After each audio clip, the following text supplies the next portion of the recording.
Alright, so now that you got the basics of your painting down, we're going to start really working on details. Okay?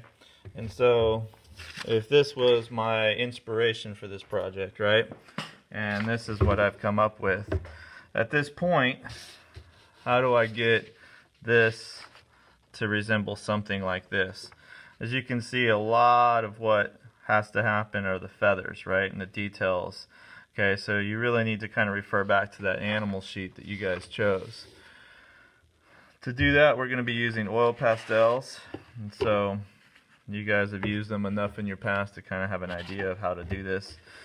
We're going to use just a little bit of baby oil, and then we're going to use Q-tips as like paintbrushes and smears, shading stumps and stuff like that.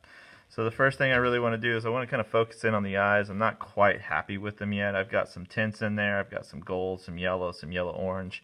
And so I'm just going to kind of throw in some kind of orange pastel, kind of like a crown. I'm going to kind of color it just a little bit up here at the top where it's going to be darker because of the eyebrow. Can throw in a little bit of red. I'm not going to go crazy with it. I may just throw a line or two somewhere else to kind of... Alright, now, really, it's going to come down to the feathers. So I'm going to use a little bit of brown first before I use black. And if I go back through here, I've got this really nice harsh kind of line. Up in here it's zigzagged. I've got these little rivets or circles. You can see the eyelids, how it wrinkles around the eye, and then I have feathers. So what I'm going to do is I'm going to create some detail.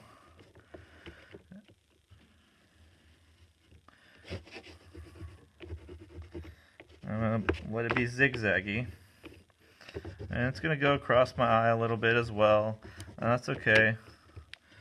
And then I'm going to bring some of them out.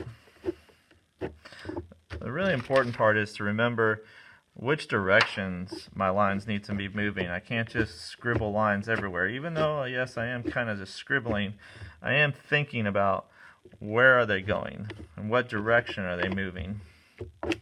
And then I'm going to just throw some lines for more feathers throughout. And then he's got some stuff around his beak, so I'm going to kind of darken up this area. Now, I am going to get to black, don't worry. Black is going to be my friend eventually, but I am trying to figure out some other creative ways that I can get some of these feathers and some colors in here that maybe you're just not quite thinking about. Even because I have an orange, reddish background, I'm going to throw some red feather lines throughout my work.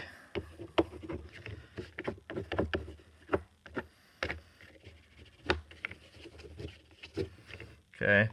Now you can start to see how my line quality is working. It's really rough at the moment. Now I can come in here with a little bit of black. You know, what we're all waiting to use. Kind of darken that up. Get inside here. The brown is going to have a say in it as well. Got to darken up some areas around the beak.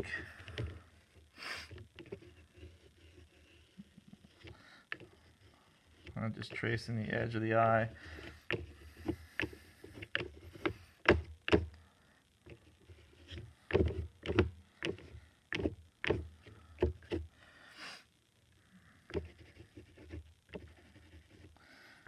And this is why you want to do this with your paper dry, because you're starting to really get rough. Your paper is going to start coming up a little bit. Get in here.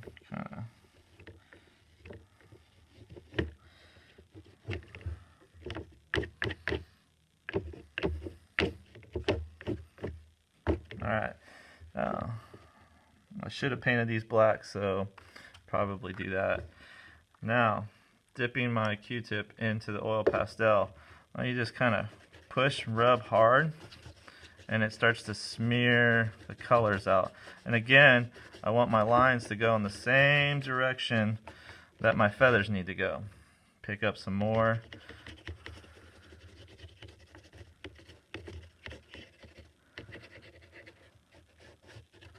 And you can start to see the difference this side has compared to this side. And so now I'm kind of working this color in everywhere and really starting to bring And I can just use it now because my Q-tip, and I can just kind of smear. Alright, now I'm going to change Q-tips because I forget about my orange here. I'm getting ahead of myself. I'm going to take this orange reddish pastel that I originally did and smear that out. Be careful now because I've got the black in there. And then you can let the black get on top of it just a little bit because it's going to be in there as well.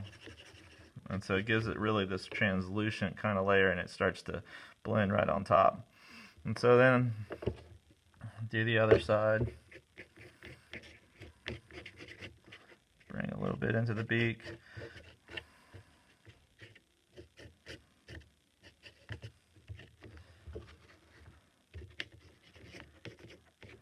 And so this is a combination of drawing and painting and just kind of letting accidents happen, get to be a little bit messier and free, but you got to be messy under control. You got to think about what you're doing. Don't just throw stuff all over the paper. You got to think about it.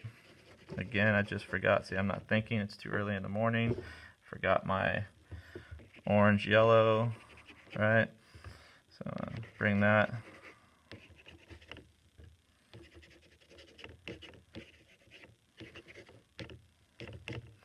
Now I can bring this black across the top of the eye. Alright. And so you can see how the oil pastels really transform it. Now I should have painted my pupils black, but I'll go ahead and use my oil pastel so I can get to a finishing point here so you can see. And I'll just do this one. Alright, so it's kind of dead, so you can get a little bit of gray in here. Just kind of give it a little highlight, and then just a touch of white. You don't need a lot inside that gray. You can even put a little bit of white inside the iris area. Just kind of brightens it up. If you got to go back across the beak, you can lighten up areas. You can even blend that white out so it gets a little softer, so it's not so bright. And there you go. That's where you're going to be taking your project next.